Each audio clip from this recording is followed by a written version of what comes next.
laking tulong po sa akin bilang first timer dahil ah, mas na-enhance yung skills ko about photography.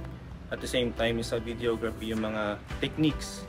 Marami po akong natutunan po dito sa na tinuturo po sa amin. Like, pag-edit ng video, pag-captures ng mga pictures na hindi pala basta-basta ka magka-capture ng picture na i-click mo lang, ay meron siya. Yun pala is, I'm not just capturing the photo, I'm capturing the story of that photo. Yun. Overwhelming kasi marami akong mga terms na kailangan kabisaduhin kasi hindi naman yun yung everyday kong ginagawa. So, dito sa 3-day activity, parang kahit marami kang dapat tandaan, pag nag-hands-on ka na, parang mas maintindihan ka na.